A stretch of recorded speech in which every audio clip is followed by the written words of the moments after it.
While watching an episode of Cops in Springfield in bed, today's episode has the Springfield police accidentally arresting Reverend Lovejoy for cattle rustling. Homer, shortly after Marge warns him against his unhealthy dietary habits, begins feeling chest pains, which return the next morning at breakfast. Marge prepares a special surprise for him at breakfast: oatmeal. Homer refuses to eat it, claiming there's a bug in it. He eats a cholesterol-laden breakfast of eggs and bacon, which really did have a bug in it, yet he still ate. While driving to work, Homer's chest pains worsen. He chalks a regular thumping to a problem with his car's transmission. The mechanic tells him it is probably his heart, and Homer, relieved the noise is not his car, drives off.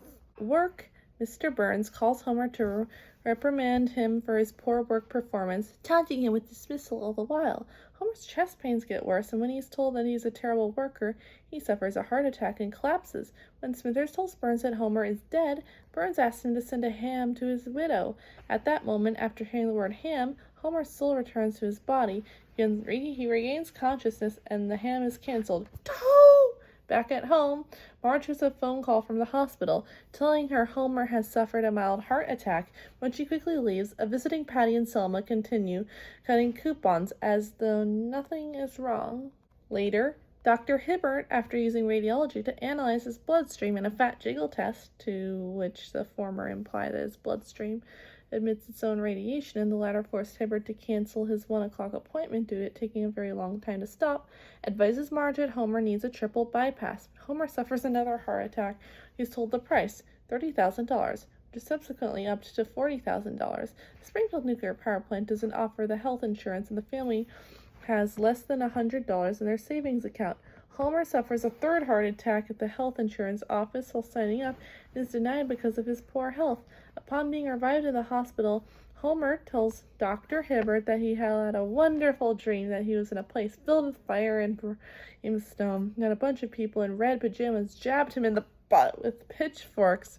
Homer asks Reverend Lovejoy and Rabbi Hyman Krostowski for $40,000, but is unsuccessful. Left without options and sure he'll die before he gets a much-needed surgery, Homer and Marge see the EV commercial for Dr. Nick Rivera, who performs bargain basement surgery for $129.95.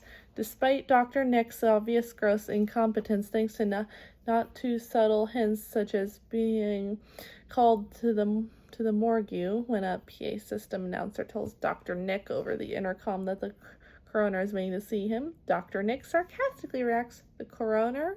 I'm so sick of that guy. See you in the operating place," before being greeted by the media, closing the door and saying, "Oh, it's such a nice day. I think I'll go out the window," and jumping out of a one-story window. Homer sees the good doctor as his only chance to have the surgery done at an affordable price. While hospitalized, Homer, to his dismay, discovers Ned Flanders, who's donating a kidney and a lung. His roommate. However, in this time of need, Homer has become more of a praying man like Flanders, begging God to look after his family. Should God decide Homer's time has come?